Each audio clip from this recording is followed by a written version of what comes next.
한 장씩 묵상해 오던 이 사무엘상 말씀이 벌써 16장까지 왔습니다. 오늘 읽은 사무엘상 16장 말씀은 이 사무엘상 전체 중간이기도 하지만 참 중요한 전환점에 해당하는 말씀인데요. 이제까지는 사무엘 또 사울이라고 하는 사람들을 중심으로 이야기가 펼쳐져 갔다면 이제 드디어 저와 여러분이 좋아하는 아주 친숙한 인물이죠. 다윗이 사무엘상에 등장하기 시작했습니다.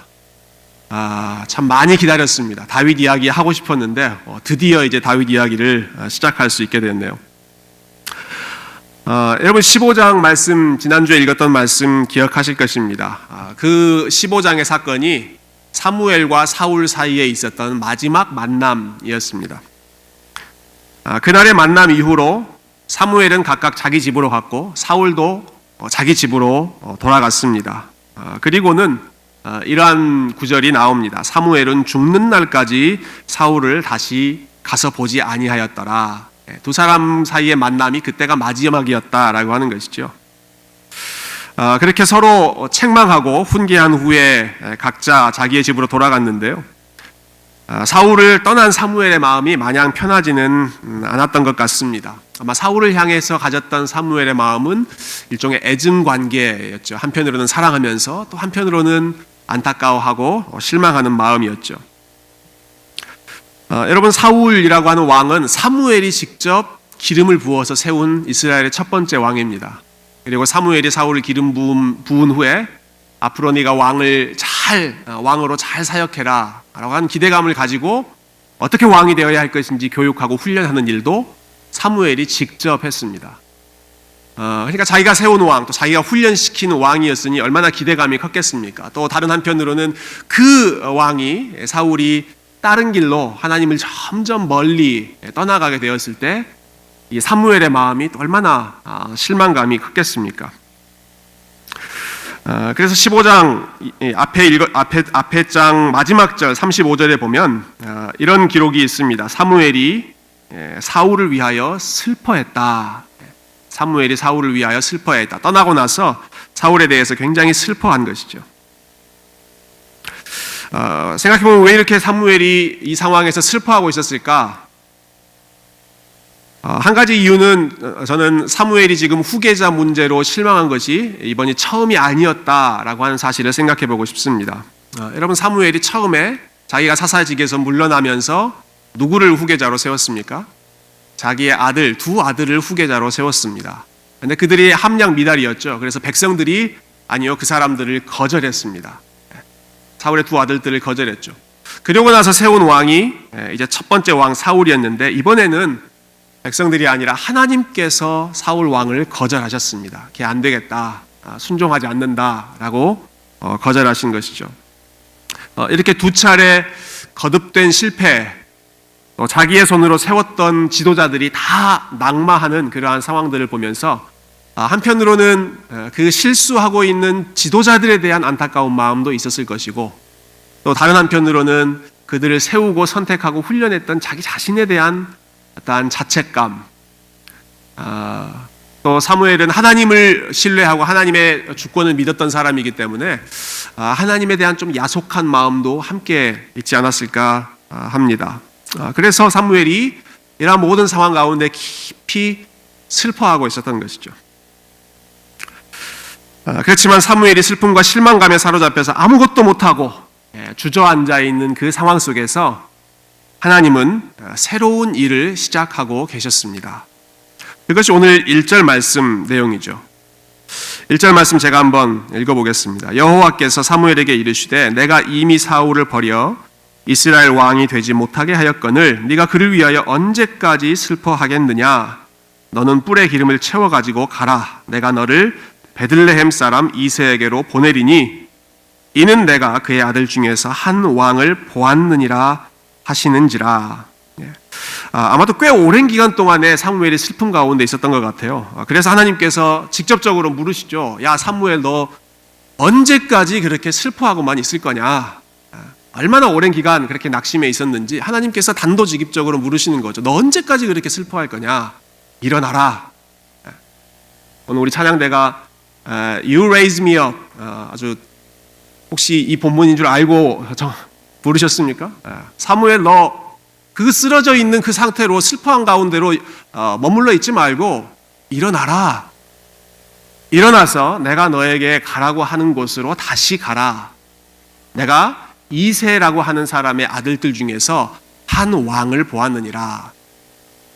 하나님께서 점 찍어 놓은, 하나님께서 보신 왕이 있기 때문에 그 왕을 향하여서 길을 시작하라라는 것이죠.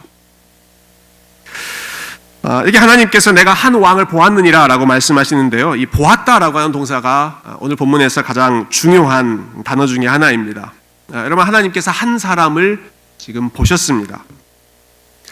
하나님께서 보셨다라고 하는 것은 그냥 관찰했다 혹은 상황을 관망하고 있다라고 하는 그러한 정도의 말씀이 아니라, 우리가 이미 하나님의 섭리에 대해서 이야기할 때 하나님의 섭리는 provide, 미리 보시는 것이다 라는 이야기를 함께 나눈 적이 있죠. 하나님이 보셨다라고 하는 것은 하나님이 준비하고 계셨다, 하나님이 계획하고 계신다, 하나님이 그 역사의 계획대로 이끌어 가신다라고 하는 그 하나님의 섭리를 함께 포함하고 있는 단어입니다. 그러니까 사무엘이 실망감 속에 주저앉아서 아무것도 못하고 있는 그 순간에 하나님께서는 새로운 일을 준비하고 계셨던 것이죠. 미리 보고 미리 그 목적을 향해서 여러 가지 상황들을 계획하고 계셨던 것입니다. 그러니까 사무엘은 자신의 연민, 실망감에 사로잡혀서 머물러 있는 것이 아니라 툭툭 털어내고 하나님께서 말씀하신 대로 일어나면 되는 것입니다. 그리고 하나님께서 가라고 하신 곳으로 그 사람을 향해서 걸어가면, 하나님께 순종하면 되는 것이죠. 여러분, 그런데 오늘 본문에서 사무엘이 보여주는 반응, 특히 이 순간에 보여주는 반응이 심상치가 않습니다. 여러분 2절 한번 보시겠어요? 2절 보시면 하나님께서 사무엘에게 말씀하신 후에 사무엘이 이렇게 대답합니다. 사무엘이 이르되 내가 어찌 갈 수 있으리이까? 사울이 들으면 나를 죽이리이다. 여러분, 지금 사무엘이 있는 지역은 라마라고 하는 지역이고요, 하나님께서 가라고 하신 지역 베들레헴이라고 하는 지역은 그보다 훨씬 아래에 있는 남쪽에 있는 지역인데 일직선 선상에 있습니다. 그런데 그 한가운데, 베들레헴으로 내려가는 그 길의 한가운데에 보면 사울이 살고 있던 기브아라고 하는 지역이 중간에 딱 있습니다. 그러니까 사무엘이 베들레헴으로 지금 내려간다라고 하는 것은 사울이 있는 그 기브아를 거쳐간다라고 하는 것이죠. 지금 사울이 사무엘에 대한 마음은 어떤 상황입니까? 지난주 15장 말씀에 대판 싸우고 나서 사무엘이 사울에게 이렇게 선고했죠. 하나님께서 당신을 버렸으니 당신 말고 또 다른 하나님의 마음에 합한 왕을 세우실 것입니다 라고 예언하고 사울을 떠나갔습니다. 그러니까 사울의 마음, 머릿속에 또 귓가에는 그 소리가 계속 맴돌지 않았겠습니까? 도대체 사무엘이 앞으로 누구를 만나느냐, 도대체 나 말고 다른 왕 세운다고 하는데 도대체 누구를 만났는지 사울은 그날 이후로 계속 사무엘의 일거수일투족을 다 주시하고 있었을 것입니다. 그 상황을 뻔히 아는 상황에서 사무엘이 사울이 머문 그 지역을 거쳐서 베들레헴으로 간다고 하면, 또 누군가를 만난다고 하면 사울이 분명히 이 사건을 문제 삼고 사무엘에게 어려운 그런 상황을 초래하겠죠. 그런 상황을 알고 있기 때문에 사무엘이 두려워하고 있는 것입니다. 사울이 이 사실을 들으면 하나님, 저를 죽이려고 할 것입니다. 나를 죽일 것입니다. 물론 이 당시의 상황, 또 사울과 사무엘의 어떤 긴장 관계 등을 고려하면 충분히 그렇게 두려워할 수 있겠지, 우리가 한편으로는 이해할 수 있습니다만은, 여러분 그렇지만 생각해 보십시오. 지금 이 말을 하고 있는 사람이 누구입니까? 사무엘입니다. 사무엘이 어떤 사람입니까? 사무엘은 하나님의 사사였고 하나님과 늘 동행했던 그런 사람이죠. 바로 지난주에 사무엘이 무슨 말을 사울에게 했습니까? 사울에게 뭐라고 했습니까? 갑자기 기억이 안 나시죠? 지난주 메시지가? 가끔 그렇게 기억을 안 해주시는 게 저에게 굉장히 도움이 됩니다. 여러분 다 기억하시면 제가 할 말이 별로 없습니다. 지난주에 사울이 하나님 앞에 불순종했을 때 사무엘이 뭐라고 합니까? 순종이 제사보다 낫고 듣는 것이 순양의 기름보다 낫습니다. 왜 하나님을 두려워하지 않고 사람들을 두려워해서 하나님께 불순종합니까? 아주 호되게 책망했던 것이 사무엘 아닙니까? 근데 지금 이 순간에 하나님께서 사무엘아 너 베들레헴으로 가서 이새의 아들들 만나라 라고 했을 때 사무엘이 하는 고백입니다. 하나님 사울이나 죽이면 어떡합니까? 순종하지 못하겠습니다. 이렇게 이야기하고 있는 것이죠. 저는 이렇게 마음이 꼬여 있어서 그런지 모르겠는데요. 성경을 읽을 때 이런 부분을 읽게 되면 얼마나 마음이 기쁜지 모르겠습니다. 사무엘도 인간이었구나 라고 하는 것을 확인하는 것이죠. 여러분 사무엘의 지금까지 모습을 보면 그 기도의 사람, 순종의 사람, 어마어마한 믿음을 가졌던 사람이지 않습니까? 우리가 도저히 범접할 수 없을 것처럼 보였던 사람이 사무엘인데 사무엘도 두려워했구나.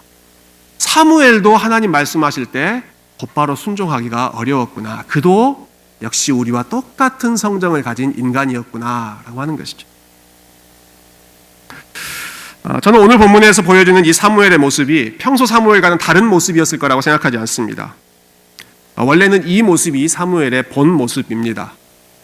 실망했을 때는 낙심해서 그 자리에 주저앉아 있고 싶어하고 또 자기를 위협하는 그런 세력들이 있으면 두려워서 한 발짝도 내 걷기를 주저하는 그러한 연약한 인간, 불안한 그런 두려움 마음 가진 것이 사무엘의 본 모습인데 그러한 연약한 인간 가운데, 인간의 마음 가운데 하나님께서 필요한 은혜 베풀어 주시고 또 사무엘의 마음 가운데 믿음을 더해 주시니까 지금까지 사무엘이 하나님의 사람으로 살 수가 있었던 것이죠.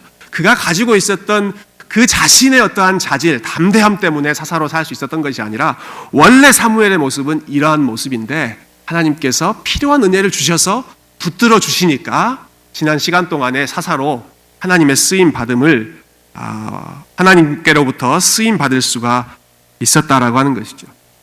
저와 여러분 역시 마찬가지지 않겠습니까? 우리의 본 모습, 우리의 실제 모습은 이렇게 겁도 많고 흔들리기도 하고 여러 가지 연약함이 많이 있는 것이 우리의 실제 모습이지만 쓰러지지 않도록 넘어지지 않도록 하나님께서 그때그때 필요한 은혜를 우리에게 공급해 주시니까 우리가 넘어지지 않고 설 수 있고 하나님께서 원하시는 삶을 살아갈 수가 있는 것이죠. 사도 바울이 고백한 것처럼 나의 나 된 것은 오직 주의 은혜라, 하나님의 은혜라 라고 하는 사실을 우리가 이 사무엘의 연약한 흔들리는 모습을 통해서 사무엘이 설 수 있었던 것 역시 하나님의 은혜였고 사도 바울 역시 하나님의 은혜였고 우리가 주님의 사람으로 살아갈 수 있는 것 역시도 다른 우리 자신의 힘 때문이 아니라 하나님이 주신 은혜 때문이다. 여러분 이 말씀을 통해서 하나님의 은혜를 더 깊이 함께 묵상했으면 좋겠습니다. 여러분 이렇게 두려워하고 있는 사무엘을 하나님께서 일으켜 세우십니다. 다시 한번 You raise me up 그 가사가 생각나는데요. 달래시고 격려하시면서 사무엘을 달래서 이 베들레헴으로 보내십니다. 그리고 사무엘이 두려워하고 있는 그 일에 대해서도 구체적인 해결책을 알려주십니다. 사무엘 네가 걱정하는 거 알겠다. 이대로 내려가면 분명히 사울이 너를 해코지 할 텐데 그러니까 그러면 이렇게 해라. 그냥 사람 만나러 간다고 하지 말고 내가 베들레헴에 가서 하나님 앞에 제사를 드리겠다라고 이야기하고 소문을 내라. 그러면 사무엘 네가 항상 하는 일은 여러 지역들을 순회하면서 하나님 앞에 제사 드리고 예배를 인도하는 일이었으니까 사람들이 그렇게 크게 이상하게 생각하지 않을 것이다. 그리고 그 제사를 드릴 때 이새라고 하는 사람 그리고 그의 아들들을 함께 불러라. 그러면 그 아들들 중에 한 사람을 내가 다음 왕으로 세우겠다라는 것이죠. 하나님께서 가르쳐 주신 대로 사무엘이 행동으로 옮깁니다.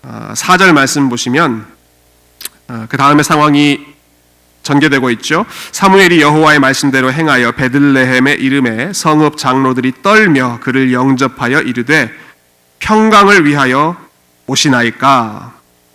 여러분 사무엘이 베들레헴에 도착했습니다. 그 지역의 지역 유지들 성읍 장로들이 사무엘을 영접합니다. 그런데 어떤 마음으로 지금 영접했다고 나옵니까? 그들이 떨며 영접했다. 그들이 두려워하고 있습니다. 왜 두려워했을까요? 사무엘과 똑같은 마음입니다. 우리가 이렇게 지금 함께 만나 있는데 이것이 사울에게 발각되기라도 한다면, 사울이 이 문제에 대해서 꼬투리를 잡으면 우리 지역 전체가 위험에 빠질 수가 있다. 그래서 사무엘이 왔는데도 반갑게 환영하지 못하고 떨며 두려워하면서 사울을 맞이하고 있는 것이죠. 그렇게 불안에 떠는 사람들을 진정시킨 후에 사무엘은 본격적으로 이제 제사를 드리기 시작합니다. 그리고 그 제사의 장소에 이새의 아들들이 함께 참여했고, 사무엘 앞으로 이새의 아들들이 한 사람씩 지나가기 시작합니다. 그 중에 첫째 아들이 나타났습니다. 그 사람의 이름은 엘리압인데요. 사무엘이 이 첫째 아들 엘리압을 보자마자 그 사람에게 마음을 확 빼앗깁니다. 사무엘이 흥분하기 시작합니다. 속으로 쾌재를 부르면서 역시 하나님은 보시는 눈이 탁월하십니다 라고 생각하는 것입니다. 역시 하나님, 왕 보시는 그러한 눈이 있으시네요. 왜냐하면 이 엘리압의 외형적인 조건이 키도 크고 건장하고 왕으로서 일을 감당하기에 아주 적합한 조건을 가진 것처럼 보였기 때문이죠. 그래서 무릎을 탁 치면서 사무엘이 감탄하고 있을 때 하나님께서 사무엘의 생각을 바로잡으십니다. 그 말씀이 7절 말씀인데요. 오늘 말씀 핵심 요절이 되는 말씀이라고 할 수 있겠습니다. 우리 7절 말씀 한번 같이 읽어보실까요? 7절 시작. 여호와께서 사무엘에게 이르시되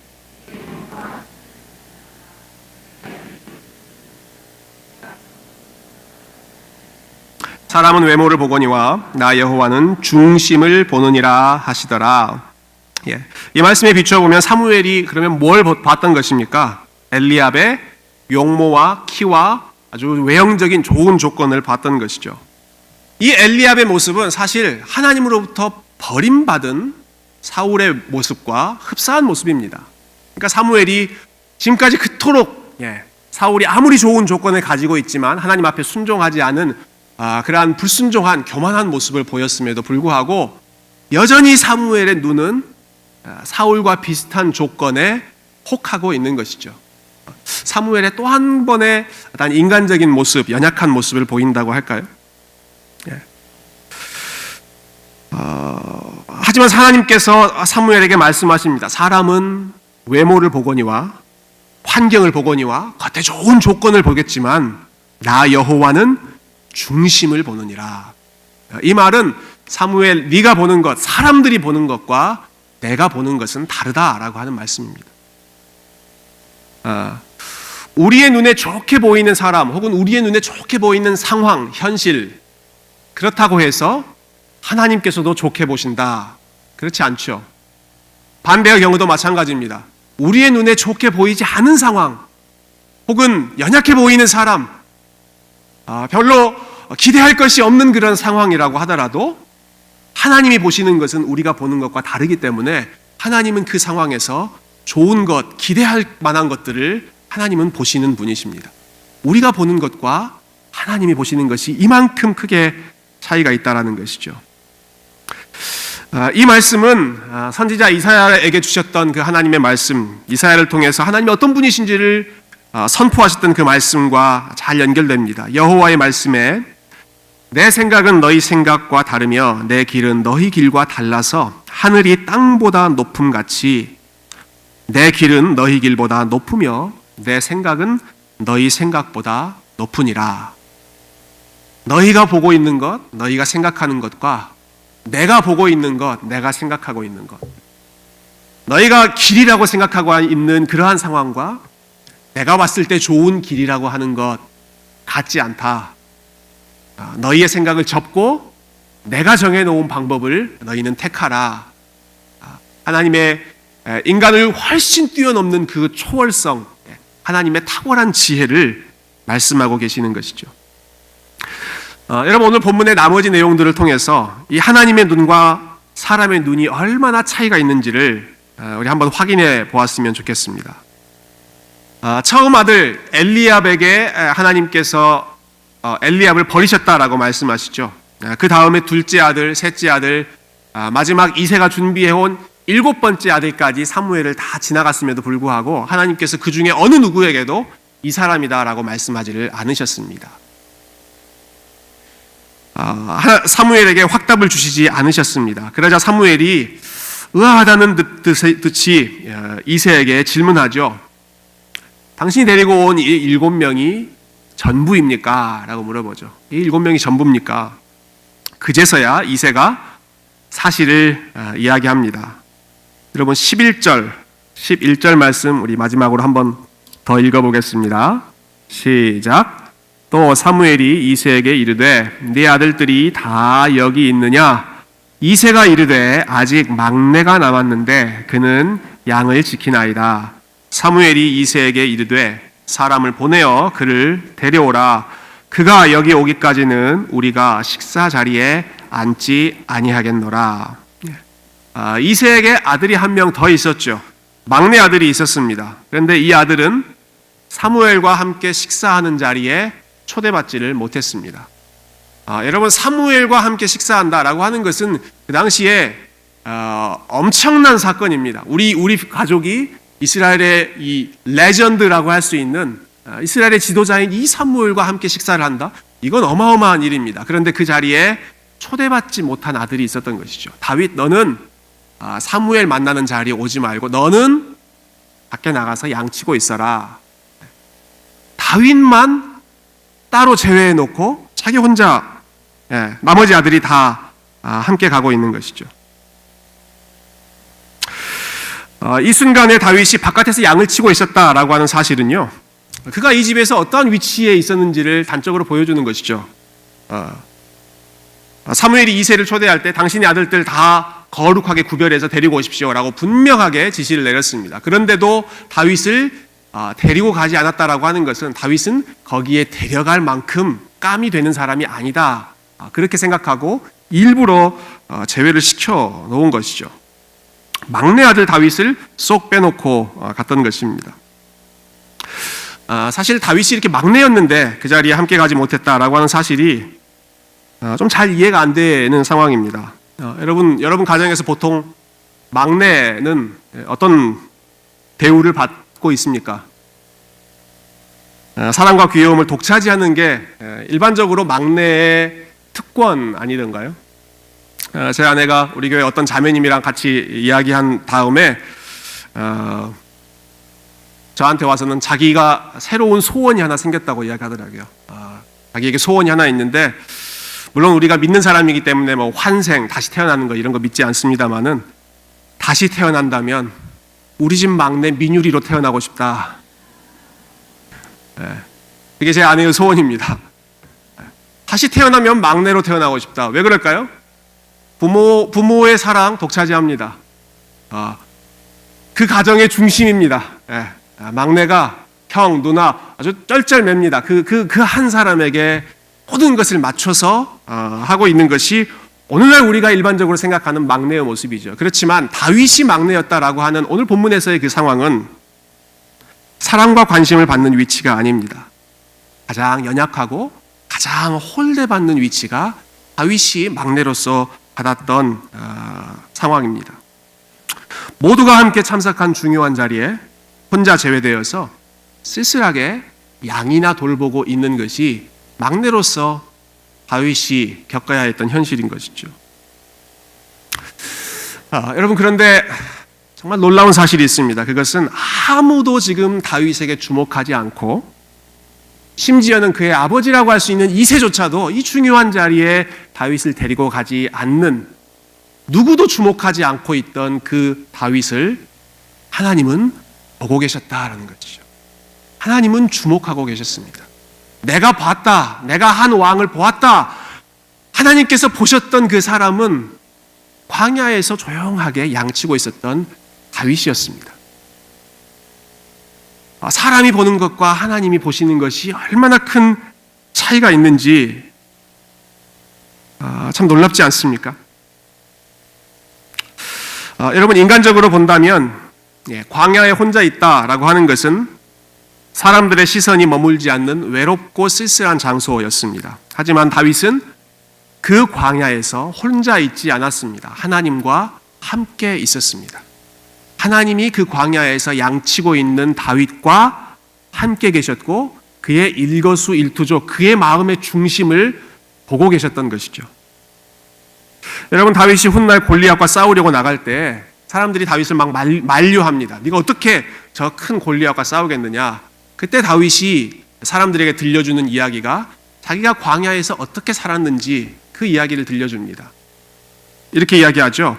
광야에서 제가 아버지의 양을 치고 있을 때 때로는 사자가 오고 때로는 곰이 와서 양들을 빼앗아갈 때가 있었습니다. 그러나 그때 여호와께서 나를 사자의 발톱과 곰의 발톱에서 건져내 주셨습니다. 광야에서 다윗은 건져내 주시고 보호해 주시는 그 하나님의 손길을 경험하고 있었던 것이죠.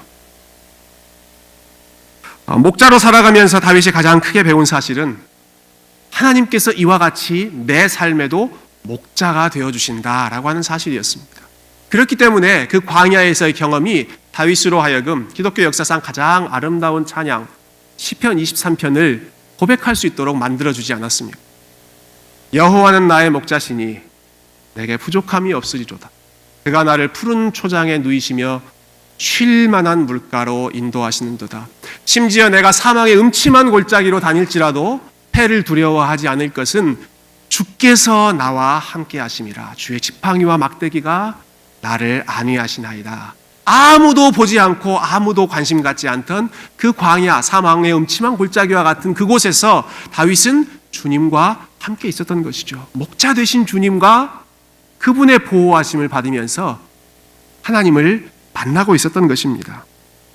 그리고 하나님께서는 바로 그 순간에 다윗을 지켜보고 계셨고요.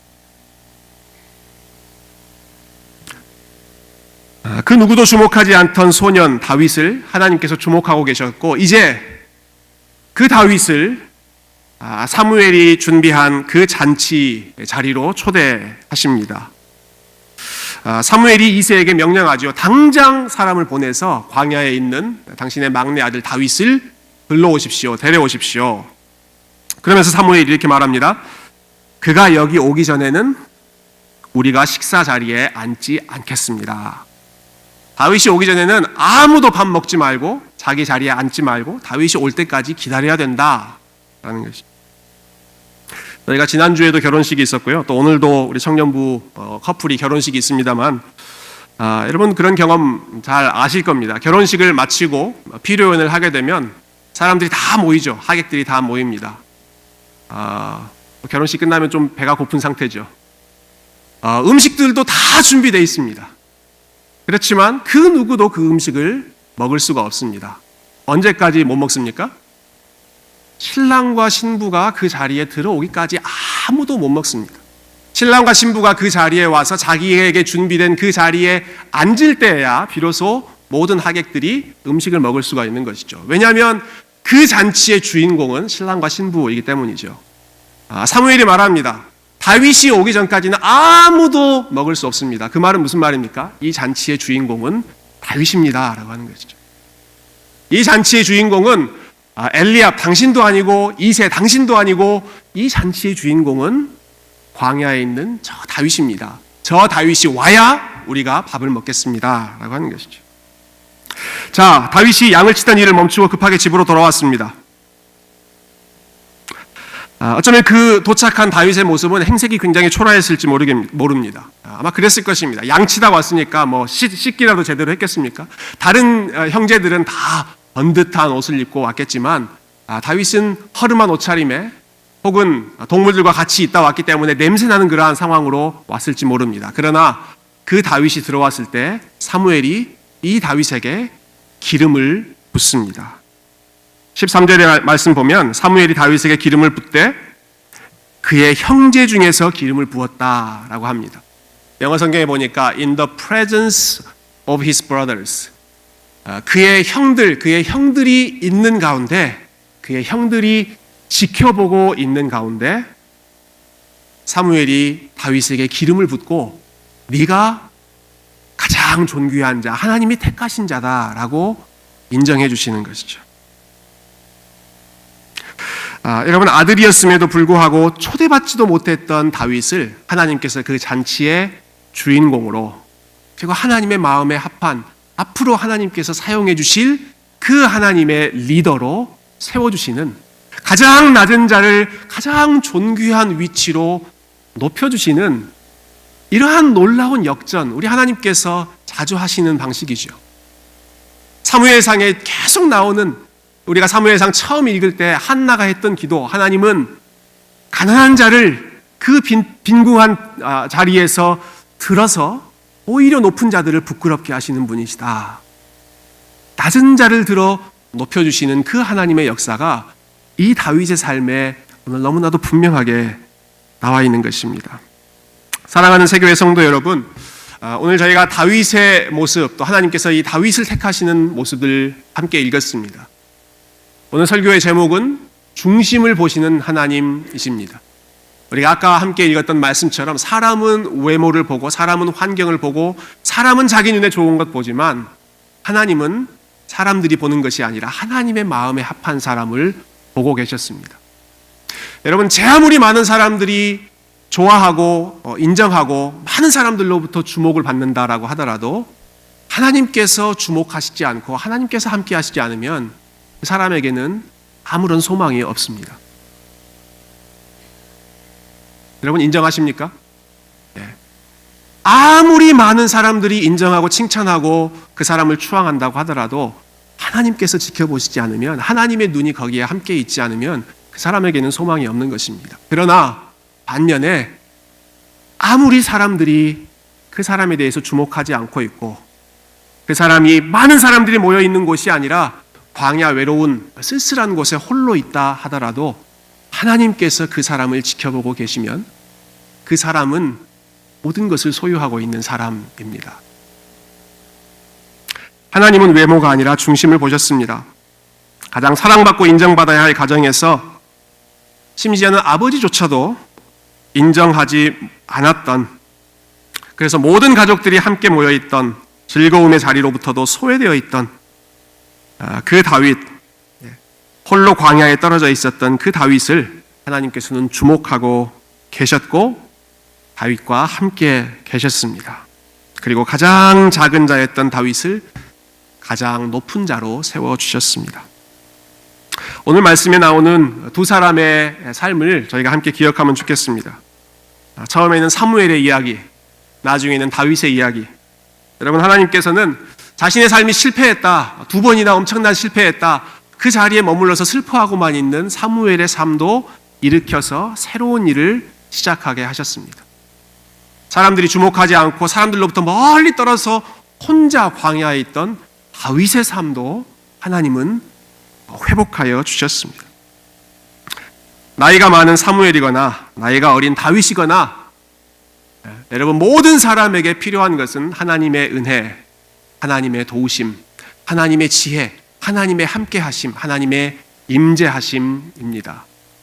여러분, 이 상황을 기억하시고 이 말씀을 기억하시면서 우리의 선한 목자 되신 그 주님께 우리의 마음에 있는 모든 짐과 우리가 세상에 대해서 걱정하고 불안해하고 두려워하는 모든 것들을 우리 주님 앞에만 다 내려놓고, 주님께서 저의 목자 되십니다, 하나님께서 저를 주목하고 하나님께서 알아주시면 저는 그것으로 충분합니다, 저에게는 부족함이 없습니다, 다윗처럼 여호와는 나의 목자 되시니 내게 부족함이 없으리로다 믿음으로 고백하고 살아가시는 성도님들 다 되실 수 있기를 주님의 이름으로 축원드립니다. 함께 기도하겠습니다.